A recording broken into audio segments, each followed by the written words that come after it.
Dobrý deň, volám sa Michal Magula, kandidujem za spoločnú koalíciu SDKU-SAS a pracujem v oblasti stavebníctva. Kandidovať som sa rozhodol, pretože si myslím, že dopravná situácia v Trnave je neúnosná a budem sa snažiť s tým niečo spraviť. Ako vidíme, za mnou je kruhový objazd trnavský, ktorých tu za posledné obdobie pribudlo niekoľko, avšak tieto vydržia iba, dá sa povedať, pár rokov, potom sa ich povrch znehodnotí a celá snaha vychádza na vnívoč. Mojím, alebo respektíve našim riešením je vytvoriť kruhové objazdy formou betónu, ktoré by mali väčšiu trvácnosť a celkovo by sa znížili aj náklady na ich rekonštrukciu a ušetrili by sme peniaze daňových poplatníkov. Nachádzame sa na jednej z najručnejších križovatiek v rámci Trnavy. Je to križovatka ulic Bučianska a Rybníkova. Na tejto križovatke myslím, že každý z nás zažil svoje a každému skoro povypadávali zuby, ako prešiel kobercovým efektom, ktorý sa tvorí nahrnaním asfaltu. Tento kobercový efekt vieme eliminovať takisto ako pri kruhových objazdoch formou betónových zmesí.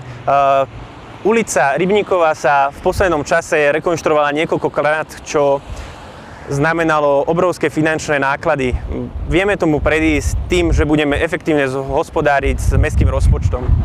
Stojím na sídlisku Hliny. Nielen na sídlisku Hliny, ale aj na ostatných sídliskách v rámci Trnavy je problém s parkovaním. Všetci tu chcú riešiť, nikto skoro nič nevyriešil. Spravilo sa tu nové parkovacie státe, alebo respektíve státia, ale obyvatelia tejto časti aj tak nie sú spokojní, pretože ich je tu stále nedostatok. Jedným z riešení, už dlho avizovaným, je postaviť tu parkovací dom. Momentálne, alebo respektíve zatiaľ sa tu nikto neodhodlá k tomu, aby tu nejaký parkovací dom stál. Existujú investori, ktorí sa zameriavajú len čisto na parkovacie domy a myslím, že toto je riešenie práve pre nielen toto, ale aj ostatné sídliská tu v Trnave. Ak sa pozriete za mnou, stojím na Cukrovej ulici. Úplne prvá vec, ktorá každého nápadne, čo tady to niekedy išiel, je, že tu chýba chodník.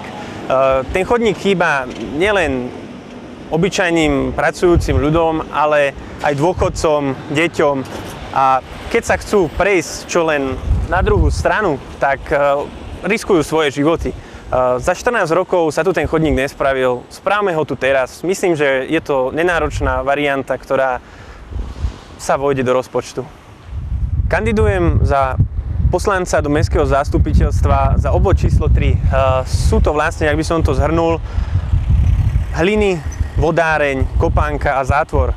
Ak máte podobný názor ako ja, tak príďte ma podporiť 27.11. a obetujte 10 minút svojho času pre Trnavu.